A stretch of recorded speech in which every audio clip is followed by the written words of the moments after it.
என் அவல நிலைமையை பார்த்தீர்களா? என் மைத்துனன் செய்தவனை அந்த பாண்டவர்கள் பங்கப்படுத்தியதை எண்ணும் பொழுது என் அங்கமெல்லாம் பற்றி எரிகிறது. அது மட்டுமா, தொட்டோரெல்லாம் முற்றிக்கொள்ள வேண்டும் என்று அந்த சண்டாளி திரௌபதி இட்ட சாபத்தால் நானும் என் தம்பிமார்களும் திருவெல்லாம் வளம் வரும் பொழுது கண்டோரெல்லாம் கைகட்டி நகைத்த காட்சியை எண்ணும் பொழுது என் இதயம் சுக்குநூறாக வெடித்து விடும் போல் இருக்கிறது. மாமா, இனியும் அவர்களை விட்டு வைக்க கூடாது. இப்பொழுதே அந்த பாண்டவர்களை பிடித்து அவர்களின் நெஞ்சை பிளந்து உதிரத்தை உட்கொள்ளாவிட்டால் என் தாகம் தனியாது. துரியோதனா, நான் அப்பொழுதே சொன்னேன், முளைத்து நிலைத்து விட்ட பின்னால் அதை கண்டு மலைத்து நிற்பதை காட்டிலும் முளையிலேயே கிள்ளிடுவது மேல் என்று. ஆனால் அதற்கு அந்த பெரியவர்கள் எந்த விதத்திலும் இடம் கொடுக்கவில்லை. இப்போது மட்டும் என்ன, வேட்டை நாய்களை போல் காட்டில் திரியும் அந்த கயவர்களை கண்டுபிடித்து சித்திரவதை செய்வோம். துரியோதனா, உடனே சேனைகளை திரட்டு, யானைகளை விட்டு கானகம் முழுவதும் அழிப்போம்.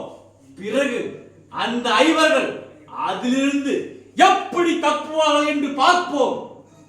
அன்பு கர்ணா, அருமையான திட்டம். நீ இப்பொழுதே சென்று நமது 11 கோடி அக்ரோண சேனைகளையும் திரட்டு. அவைகளை கொண்டு காடுகள் முழுவதும் கதறடிப்போம். அது அந்த மானங்கட்டம் மடையர்கள் சிக்கி மண்ணோடு மண்ணாகட்டும்.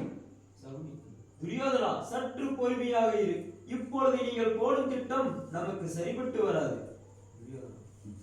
மாமா, இப்படி சொல்லி சொல்லியே காலத்தை வீணாக்கி விட்டீர்கள். இனியும் என்னால் பொறுத்துக் கொள்ள முடியாது. 2இல் 1 இன்றோடு அவர்கள் வாழ்வு முடியட்டும். துரியோதனா, சற்று சிந்தித்து பார். நேற்றோடு பாண்டவர்களுக்கு 12 ஆண்டு வனவாசம் முடிந்துவிட்டது. இன்று அவர்கள் அஞ்ஞாதவாசம் புறப்பட்டு இருப்பார்கள். அஞ்ஞாதவாசம் செய்ய ஏதாவது ஒரு நாட்டில் தஞ்சம் அடைந்து இருப்பார்கள்.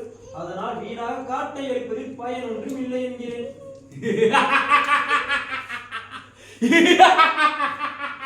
மாமா, அருமையான அறிவுரையை அழகாக சொல்லிவிட்டீர்கள். துரியோதனா, உனக்கு கீழ்ப்படிந்துள்ள 56 தேசத்து அரசர்களுக்கும் ஓலை அனுப்பு. பாண்டவர்களை கைது செய்து சிறை வைக்கும்படி ஆணையிடு. பிறகு யானை வாயில் சிக்கிய கரும்பு போல் ஆக்கிவிடு.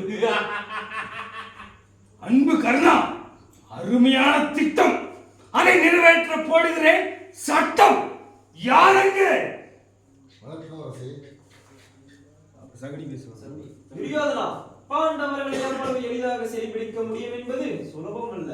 அஞ்ஞாதவாசம் செய்ய புறப்பட்டு இருக்கும் ஐவர்களை அவ்வளவு சுலபமாக யார் கண்ணிலும் பட்டுவிட மாட்டார்கள். அவர்கள் தன் சொந்த உருவத்தை மறைத்து மாறு வேடத்தில் தான் இருப்பார்கள். திறமை மிக்க ஒற்றர்களின் ஊடுருவதில் தான் கண்டுபிடிக்க முடியும். மாமா, இதுவும் சரிதான். தம்பி துச்சாதனா, நீ இப்பொழுதே சென்று நமது ஒற்றர் படைகளில் திறமை மிக்க 60,000 ஒற்றர்களை தேர்ந்தெடுத்து அனைத்து நாடுகளுக்கும் அனுப்பி வை. அந்த பாண்டவர்கள் இருக்கும் இடத்தை கண்டுபிடித்து தகவல் கொடுக்கும்படி சொல். ஆகட்டும் அண்ணா, இதோ இப்பொழுதே புறப்படுகிறேன்.